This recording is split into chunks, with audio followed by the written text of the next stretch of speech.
my name is Karina and I'm the Managing and Creative Director of Bika Living. My dad loves to take pictures and his favorite is actually to travel as well. So since we were young, he always have a camera and he always takes pictures of buildings. So I enjoyed it, but maybe when you were a kid, you were like dragged around the city, right? And I like history because of the stories, of course. But most of the stories that I like are connected to architecture. So I think that love started from history, more so than enjoying looking at buildings, because those stories are connected to buildings, and that's how I enjoyed it. And so when we were kids, my dad would take me and my brother for photography trips, right? So we always have to take pictures of buildings and more buildings. I think it started from then.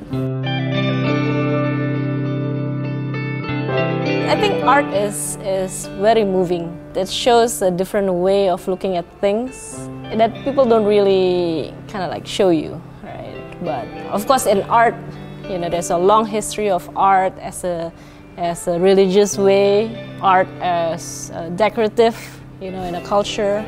And then as you go into modern art, as an art of expressing yourself, right? So you always see the difference, right?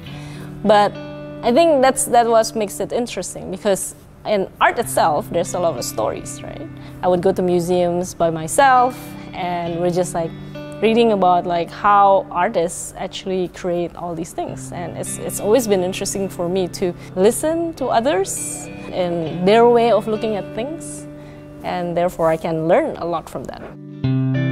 I wanted to become an archaeologist, but my parents said, oh, you know, you'll meet ghosts, right? Because I love Egyptian history. So okay, so what's the next best thing? I like to draw. What's the next best thing? It's actually learning architecture. And by then, I was in high school. I'm always, if it's a holiday, I'm at the office. So, you know, I've always met architects and designers as I was growing up. And I talked to them, and I thought it's a pretty cool career to have, you know, to be an architect, to be a designer, right? So that's how I decided to study architecture, actually. I went to school in RISD. I took furniture design program. Okay, so my background was in architecture, and then I went to RISD for furniture design. Okay. Funnily enough, those are two completely different things. Architectures are about spaces, okay?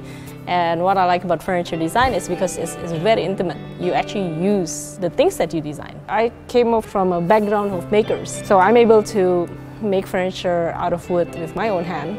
You know, so I think those are the challenges.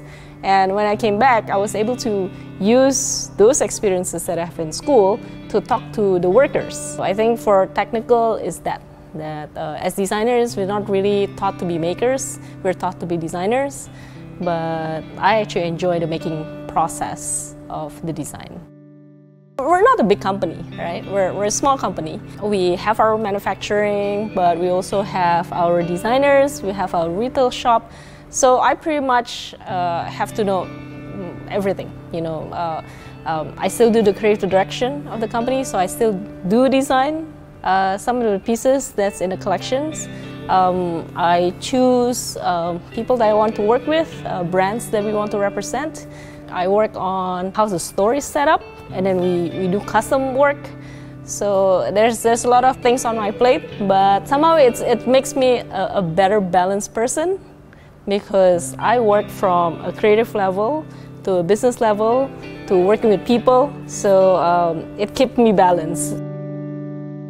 I always say to my team, I think good products is not enough. Service is that 1% to make everything 100%. We work from word of mouth. I think what you said, by exceeding your expectation, I hope we do that. You know, knowing your client's expectations, and then knowing your own quality, you know, knowing your own expectations of the company, and then we work from that. Anybody can make chairs and tables and beds, right?